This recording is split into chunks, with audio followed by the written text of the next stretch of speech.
Tiger വന്നടാ. ഞങ്ങളുടെ tiger വന്നു.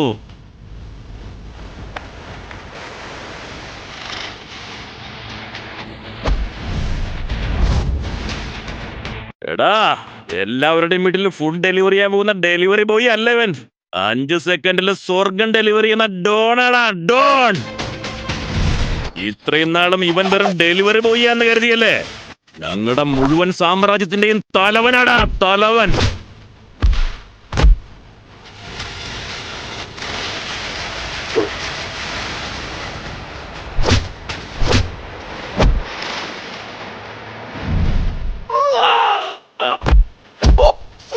ഇന്ത്യയിലുള്ള മാഫിയ മാത്രമല്ലടാ, അങ്ങ് വിദേശത്തുള്ള മാഫിയ പോലും ഇവന്റെ പേര് കേട്ടാ വിറയ്ക്കും.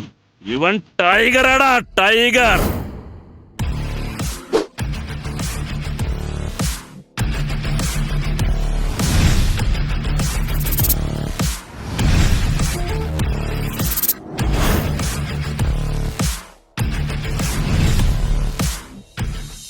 സർവേഷ് ഒരു പാവം ഡെലിവറി ബോയിയാണ്. അവൻ കുറെ കാലമായി സ്നേഹിച്ചിരുന്ന വൈഷ്ണവി ഇപ്പോൾ അവനെ ഉപേക്ഷിച്ച് മറ്റൊരു പണക്കാരനെ വിവാഹം കഴിച്ചു. ആ സങ്കടം സഹിക്കാനാവാതെയാണ് സർവേഷ് 50 അടി ഉയരത്തിലുള്ള ഇലക്ട്രിക് വയറിന് മുകളിലൂടെ നഗ്നബാധനായി നടന്ന് ആത്മഹത്യക്ക് ശ്രമിച്ചത്. വൈഷ്ണവി, ഞാൻ ഈ ലോകം തന്നെ വിട്ടു പോകാൻ പോവാ. ഞാൻ കാരണം നീ വെറുതെ ബുദ്ധിമുട്ടുന്നത് എന്തിനാ? നീ നിന്റെ കൂടെയുള്ള ആ പണക്കാരന്റെ കൂടെ സന്തോഷമായിട്ട് ജീവിക്കും. എന്റെ ആവശ്യമില്ല. സർവേഷ് മരിക്കാൻ തയ്യാറായി. പക്ഷേ വിധി അവന്റെ ജീവിതത്തിൽ മറ്റൊരു കളി കളിച്ചു. പെട്ടെന്ന് സർവേഷ് താഴേക്ക് വീണു. പക്ഷേ അവൻ കണ്ണു തുറന്നപ്പോൾ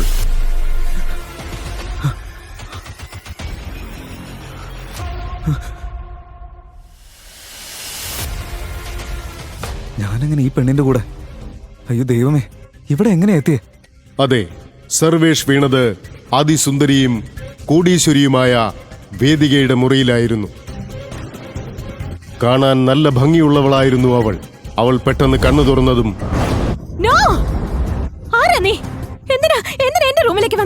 സത്യമായിട്ടും ഞാൻ ഇവിടേക്ക് എങ്ങനെ എത്തിയെന്ന് എനിക്ക് അറിയില്ല. എനിക്കൊന്നും മനസ്സിലാവുന്നില്ല, ഒന്നും ഓർമ്മയില്ല. നടക്കുന്നതൊക്കെ എനിക്ക് ഒരു സ്വപ്നം പോലെയാ തോന്നുന്നത്. ഈ പറയുന്നതൊക്കെ ഞാൻ വിശ്വസിക്കണം? നീ ആരാണെന്ന് മര്യാദയ്ക്ക് പറഞ്ഞു. ഞാൻ ആരാണെന്ന് അറിയൂന്ന്.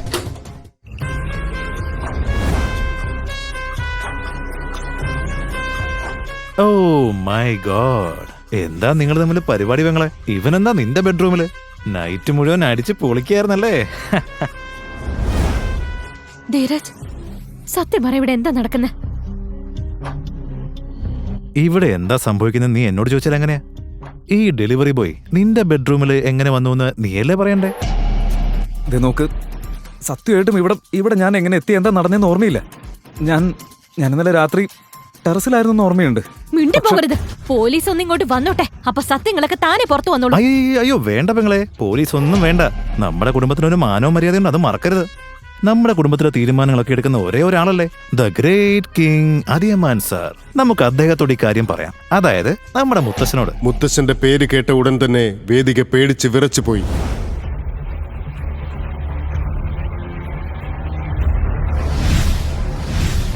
വേദിക, അധിയമാൻ സിറ്റിയിലെ ഏറ്റവും വലിയ കോടീശ്വരന്മാരിൽ ഒരാൾ. അതുമാത്രമല്ല, ഇന്നും ആചാരങ്ങൾ തെറ്റിക്കാത്ത കണിശക്കാരനായ ഒരാൾ. കോട്ടും സ്യൂട്ടും ധരിച്ചു വരുന്ന അദ്ദേഹത്തിന്റെ ആ ഗാംഭീര്യമുള്ള രൂപം കണ്ടാൽ നഗരം മുഴുവൻ വിറയ്ക്കും. മുത്തശ്ശൻ അറിഞ്ഞാൽ എന്ത് സംഭവിക്കുമെന്നോർത്ത് വേദിക ഭയന്നു നിന്നു. അപ്പോൾ അതേ സമയത്ത് തന്നെ വേദിക, പുറത്തു വരാൻ. മുത്തശ്ശന്റെ ശബ്ദം കേട്ടതും അവളുടെ ഹൃദയമിടിപ്പ് വല്ലാതെ വർദ്ധിച്ചു.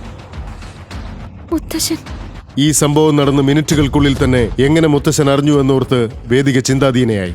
കുറെ നേരമായിട്ട് ഈ പിച്ചക്കാരനോട് സൂചിച്ച് കിടക്കല്ലേ, പുറത്തോട്ടേയല്ലേ? മുത്തശ്ശൻ ഇതിനെപ്പറ്റി സംസാരിക്കാനാ വിളിക്കുന്നേ.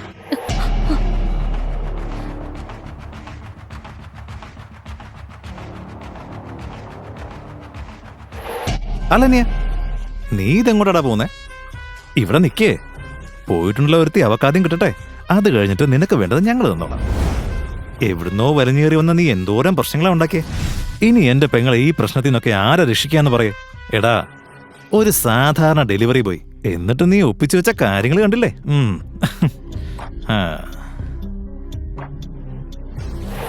ഇത് കേട്ടപ്പോൾ തന്നെ നടന്നതെല്ലാം ധീരജിന്റെ ചതിയാണെന്ന് സർവേഷിന് മനസ്സിലായി. മദ്യപിച്ച് സർവേഷ് ടെറസിൽ ബോധം കെട്ട് കിടക്കുകയായിരുന്നു. അങ്ങനെ കിടന്നവനെ ധീരജ് തന്ത്രപൂർവ്വം അവളുടെ മുറിയിൽ കൊണ്ടുപോയി കിടത്തിയതാണ്. മറ്റൊരു ചോദ്യം സർവേഷിന്റെ മനസ്സിൽ ഓടിക്കൊണ്ടിരുന്നു. ഒരു ചേട്ടൻ സ്വന്തം അനിയത്തിയെ എന്നാൽ എന്തിനാ ഇങ്ങനെ ചെയ്തത്? ധീരജൻ ഈ വേദികയുടെ അടുത്ത് പക തീർക്കാണോ? ഈ ചോദ്യമായിരുന്നു സർവേഷിന്റെ മനസ്സിലുണ്ടായിരുന്നത്. അപ്പോൾ അവിടെ ഉണ്ടായിരുന്ന അതിയമാൻ ദേഷ്യത്തോടെ ഉച്ചത്തിൽ അലറി. ഇത്ര നാണം കെട്ടവളായിരുന്നു നീ. കല്യാണം കഴിയുന്നതിന് മുൻപേ കുടുംബത്തിലേക്ക് കണ്ണി കണ്ട ഒരുത്തനെ വിളിച്ച് കയറ്റിയില്ലേ നീ? എന്റെ കൊച്ചുമകളാണത്രേ, അത് പറയാൻ പോലും നാണം തോന്നുക. മുത്തശ്ശ, സത്യമായിട്ട് എനിക്കൊന്നും അറിയില്ല. ഇവൻ എങ്ങനെ എന്റെ മുറിയിലേക്ക് വന്നെന്ന് എനിക്ക് ഇനിയും കള്ളം പറയരുത്. എനിക്കെല്ലാം മനസ്സിലായി. ഇനി ഒന്നും പറയണ്ട. അല്ലെങ്കിലും നിന്റെ പാരന്റ്സിനെ പറഞ്ഞാ മതി. ഷേ, നിന്നെ എങ്ങനെയൊക്കെ വളർത്തിയതാ. ബിസിനസ്സിൽ ഉത്തരവാദിത്തങ്ങൾ ഏൽപ്പിച്ചു. എന്നിട്ട് നീ അവനെ പോലെ ഒരുത്തനെ കൂടെ കയറ്റി കിടത്തിയില്ലേ? അല്ല. ആ നിമിഷം തന്നെ അതിയമാൻ സർവേഷിന്റെ കൈവശമുള്ള മോതിരം കണ്ട് ഞെട്ടിപ്പോയി.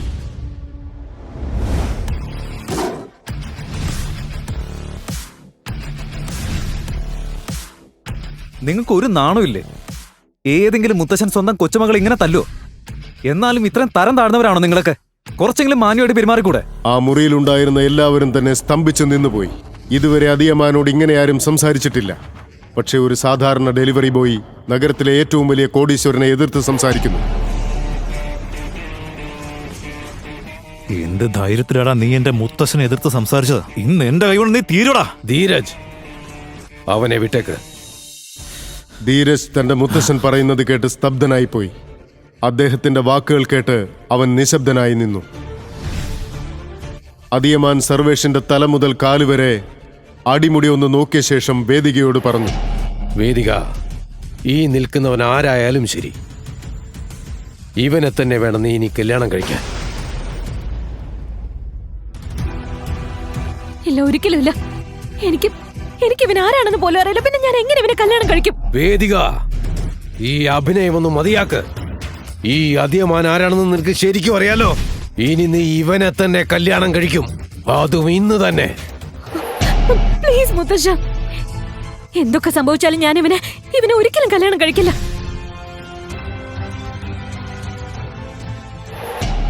ആയിക്കോട്ടെ ധീരജ്, നമ്മുടെ ഫാം ഹൗസിലേക്ക് ഇവിടെ കൂട്ടിക്കൊണ്ടുപോ. അവിടെ തന്നെ കൊന്നു കുഴിച്ചു മൂടിയേക്ക്. ഇത് കേട്ടതും വേദിക പേടിച്ച് വിറച്ചുപോയി.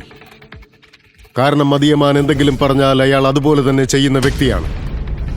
താൻ ഈ വിവാഹം നിരസിച്ചാൽ മുത്തശ്ശൻ തന്നെ എന്ത് ചെയ്യുമെന്ന് അവൾ ഊഹിക്കാൻ കഴിയുമായിരുന്നു.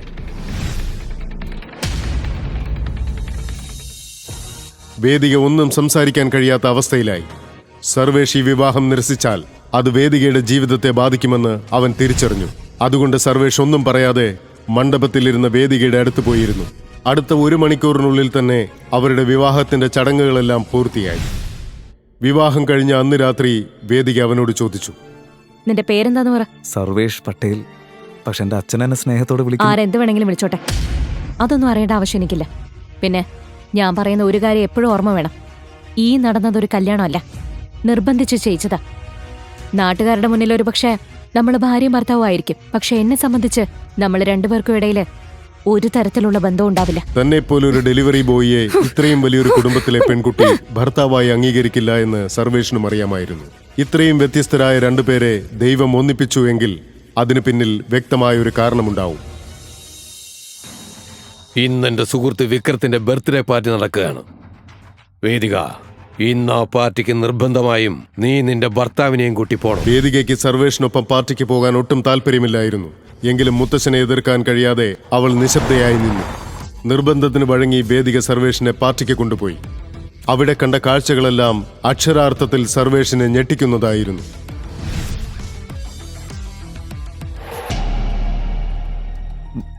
വൈഷ്ണവി, നീ എന്തിവിടെ? ആ പാർട്ടിയിൽ വെച്ച് സർവേഷ് യാദൃച്ഛികമായി അവന്റെ എക്സ് ഗേൾ ഫ്രണ്ട് വൈഷ്ണവിയെ കണ്ടു. അവളെ പ്രണയിച്ച് വഞ്ചിക്കപ്പെട്ടതുകൊണ്ടാണ് സർവേഷ് ടെറസിൽ നിന്നും ചാടി മരിക്കാൻ ശ്രമിച്ചത്. വൈഷ്ണവി സർവേഷിനെ ഒരു ഗതിയുമില്ലാത്തവനെന്ന് വിളിച്ച് അപമാനിച്ചിരുന്നു. അതിനുശേഷം നഗരത്തിലെ വലിയ കോടീശ്വരന്മാരിൽ ഒരാളായ ആകാശിനെ പ്രണയിക്കുന്ന കാര്യവും പറഞ്ഞു. ആകാശും സർവേഷിനെ എപ്പോഴും കളിയാക്കുമായിരുന്നു. വൈഷ്ണവിയും സർവേഷും സംസാരിക്കുന്നത് കണ്ട് ആകാശ് അവിടേക്ക് വന്നു. ആരാ ബേബി ഈ നിൽക്കുന്ന പിച്ചക്കാരൻ? ഓ, ഇതവൻ തന്നെയല്ലേ ആ ഡെലിവറി ബോയ്? നിന്റെ പ്രണയം നഷ്ടപ്പെട്ടതിന്റെ പേരിൽ സൂയിസൈഡ് ചെയ്യാൻ നോക്കിയവൻ.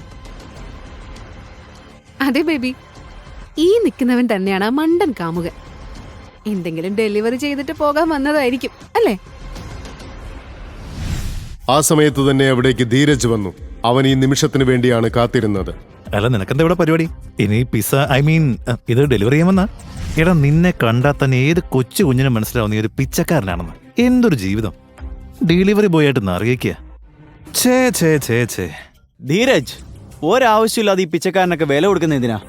മര്യാദയ്ക്ക് സത്യം പറയും, ഇവനെ നിനക്ക് എങ്ങനെ അറിയാം? അതെ, ഞാനത് പറയാൻ വരുമായിരുന്നു. എന്റെ പെങ്ങളും ഇവനും തമ്മിലുള്ള കല്യാണം കഴിഞ്ഞു.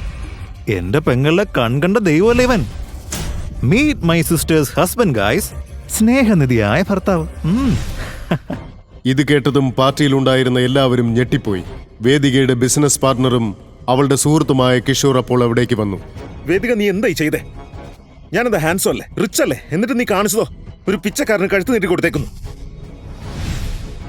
ഇവനെ കല്യാണം കഴിക്കാൻ മാത്രം നിനക്ക് എന്താ സംഭവിച്ചത്? അതെ, അത് ഞാൻ പറഞ്ഞുതരാം മച്ചാനെ. എന്തിനാ എന്റെ പ്രിയ പെങ്ങൾ അവനെ വിവാഹം കഴിച്ചെന്ന്? ധീരജ് അവിടെ കൂടിയിരുന്ന എല്ലാവരുടെയും മുന്നിൽ നടന്നതെല്ലാം പറഞ്ഞ് അവരിരുവരെയും നാണം കെടുത്തി. സർവേഷ് വേദികയുടെ മുറിയിൽ ഒരു രാത്രി മുഴുവൻ ചിലവഴിച്ചതും മുത്തശ്ശന്റെ മുമ്പിൽ അവർ രണ്ടുപേരും പെട്ടുപോയതും ശേഷം അവർ തമ്മിൽ കല്യാണം കഴിക്കാനുണ്ടായ സാഹചര്യത്തെക്കുറിച്ചും ധീരജ് വിവരിച്ചു. ധീരജ് ഓരോന്നായി പറഞ്ഞുകൊണ്ടിരുന്നപ്പോൾ അവിടെ ഉണ്ടായിരുന്നവരെല്ലാം കളിയാക്കി ചിരിക്കാൻ തുടങ്ങി. വേദികയുടെ കണ്ണുകൾ നിറഞ്ഞു. കരഞ്ഞുകൊണ്ട് തന്നെ വേദിക അവിടെ നിന്നിറങ്ങിപ്പോയി. വേദികയ്ക്ക് പിന്നാലെ സർവേഷും പോകാൻ ശ്രമിച്ചു. പക്ഷേ ധീരജ് അപ്പോൾ അവന്റെ കയ്യിൽ പിടിച്ചു നിർത്തി. എടാ ആളിയ, അവിടെ നിക്കളിയ. നീ ഇതെങ്ങോട്ടാടാ ധൃതി പിടിച്ചു പോന്നെ? നീ ഞങ്ങളുടെ കുടുംബത്തിലെ പുതിയ മരുമോനല്ലേ? അപ്പം നിനക്ക് ഞങ്ങൾ സ്പെഷ്യൽ വെൽക്കമിങ് തരണ്ടേ? വാ അളിയ, എന്തൊക്കെ അളിയനെ കാത്തിരിക്കുന്നറിയോ? ദേ കാണുന്ന ചെയർ അളിയന് വേണ്ടിയുള്ളതാ. അതും പറഞ്ഞ് ധീരജ് സർവേഷിനെ വളരെ മനോഹരമായ ഒരു കസേരയിൽ ഇരുത്താൻ വേണ്ടി അവിടെ നിന്നും കൊണ്ടുപോയി. എടാ ധീരജ്, നിനക്കെന്താ ഭ്രാന്ത? ഇവൻ ഈ സീറ്റിലെടുത്ത് എന്താ സംഭവിക്കാന്ന് അറിയില്ലേ? ഈ സീറ്റ് ആരുടെയാണെന്ന് ഞാൻ പറഞ്ഞു തരേണ്ട ആവശ്യമില്ലല്ലോ. നീ ഒന്ന് അടങ്ങാകാശേ. ഇവൻ എന്റെ ഒരേ ഒരു അളിയനല്ലേ? അപ്പൊ ഇവന് നല്ലൊരു സ്വീകരണം കൊടുക്കേണ്ടത് ആരെയും ഞാൻ തന്നെയല്ലേ? പിച്ചക്കാരനോ മണ്ടനോ എന്തോ ആയിക്കോട്ടെ, എന്തൊക്കെയായാലും ധീരജിന്റെ അളിയനല്ലേ? നമ്മളല്ലേ ഇവനെ വെൽക്കം ചെയ്യേണ്ടത്? പിന്നെ നമ്മുടെ ഉത്തരവാദിത്വമല്ലേ? അതല്ലേ മര്യാദ. കിഷോർ സംസാരിക്കുന്നത് കേട്ട് ആകാശിന് മനസ്സിലായി ധീരജ് സർവേഷിന് വേണ്ടി ഒരുക്കുന്ന ഒരു കെണിയാണിതെന്ന്. ഇനി കുറച്ച് സമയത്തിനുള്ളിൽ അറിയാം ഈ ഡെലിവറി ബോയുടെ യഥാർത്ഥ യോഗ്യത എന്താണെന്ന്. വാ, വന്നിരിക്കേ. ഈ സ്പെഷ്യൽ ചെയറില് ഇന്ന് നീ എവിടുത്തെ സ്പെഷ്യൽ ഗസ്റ്റ്. ഇരിക്കളിയാ, ധൈര്യമായിട്ടിരിക്കുന്നേ. സർവേഷ് ആ കസേരയിൽ ഇരുന്ന ഉടനെ തന്നെ അവിടെ ഉണ്ടായിരുന്ന അലാം ആ ഹോൾ മുഴുവൻ ഉച്ചത്തിൽ മുഴങ്ങാൻ തുടങ്ങി.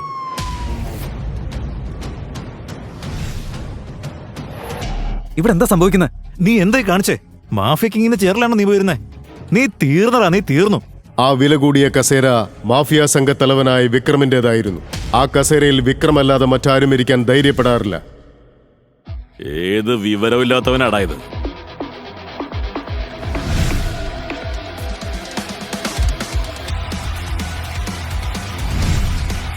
മാഫിയ കിങ്ങിന്റെ ചെയറിലിരിക്കാൻ മാത്രം ധൈര്യം കാണിക്കോടാ നീ. വില കൂടിയ സ്യൂട്ട് ധരിച്ച് ഒരു ഇമ്പോർട്ടഡ് സിഗരറ്റും വലിച്ചുകൊണ്ട് വിക്രം അങ്ങോട്ടേക്ക് നടന്നു വന്നു. ഹോളിലെ അലാം ശബ്ദം കേട്ട് ആരോ ഒരാൾ തന്റെ കസേരയിൽ ഇരുന്നുവെന്ന് അയാൾ മനസ്സിലാക്കി. നീയാണോ അത്ര തൻ്റെ ഉള്ളവൻ? ഇനിയിപ്പോ ഈ വിക്രമന്റെ കയ്യിൽ നിന്ന് നിന്നെ ആര് രക്ഷിക്കുന്ന? സത്യയുടെ എനിക്കൊന്നും അറിയില്ല. ഈ ചെയറിനെ കുറിച്ച് എനിക്കൊന്നും അറിയില്ലായിരുന്നു. വിക്രമിനെ കണ്ട സർവേഷ് അയാളുടെ മുന്നിൽ പേടിച്ച് വിറയ്ക്കാൻ തുടങ്ങി. അപ്പോൾ വിക്രമിന്റെ കണ്ണുകൾ സർവേഷിന്റെ വിരലിലെ മോതിരത്തിൽ ഉടക്കി. ആ മോതിരത്തിൽ ഒരു ടൈഗർ സിമ്പൽ ഉണ്ടായിരുന്നു. ആ മോതിരം കണ്ടതും വിക്രമിന്റെ മുഖത്തെ ദേഷ്യം അലിഞ്ഞില്ലാതായി. ആ നിമിഷം തന്നെ അയാൾ സർവേഷിന്റെ മുമ്പിൽ മുട്ടുകുത്തി കൈകൾ കൂപ്പി നിന്നു. ടൈഗർ, ടൈഗർ, ടൈഗർ, എന്നോട് ക്ഷമിക്ക്. പെട്ടെന്ന് ഞാൻ അടയാളം ശ്രദ്ധിച്ചില്ല. നിങ്ങൾ എനിക്ക് മനസ്സിലായില്ല. I am really sorry. എന്റെ പൊന്നു വിക്രമങ്ങൾ, നിങ്ങൾ എന്താ വെറുതെ പിച്ചക്കാരന്റെ കയ്യിലൊക്കെ കയറി പിടിക്കുന്നത്? ഇതുപോലൊരു ദരിദ്ര... നീ ആരോടായി സംസാരിക്കുന്നത്? ഈ ചെയർ മാത്രമല്ല, ഈ സാമ്രാജ്യമേ അദ്ദേഹത്തിൻ്റെതാ. ഇതാണ് ഞങ്ങളുടെ മാഫിയ ലോകത്തിന്റെ ഒരേ ഒരു ഡോൺ, എന്റെ ടൈഗർ. അപ്പൊ ഇതാണോ ശരിക്കുള്ള ടൈഗർ? പണി പാടിയല്ലോ. മാഫിയ ഡോണായ വിക്രം സർവേഷിനോട് ഇങ്ങനെ പെരുമാറാൻ കാരണമെന്ത്? വിക്രം സർവേഷിനെ ടൈഗർ എന്ന് വിളിച്ചത് എന്തുകൊണ്ട്? സർവേഷിന്റെ കയ്യിലെ മോതിരം കണ്ടപ്പോൾ വിക്രമിന് എന്താണ് ഓർമ്മ വന്നത്? സർവേഷിന് പിന്നിൽ ഒളിഞ്ഞിരിക്കുന്ന ടൈഗറിന്റെ യഥാർത്ഥ കഥയെന്ത്? ഈ ചോദ്യങ്ങൾക്കെല്ലാം ഉത്തരമറിയാൻ ഉടനെ താഴെയുള്ള ലിങ്കിൽ ക്ലിക്ക് ചെയ്ത് പോക്കറ്റ് FM ഇൻസ്റ്റാൾ ചെയ്യൂ.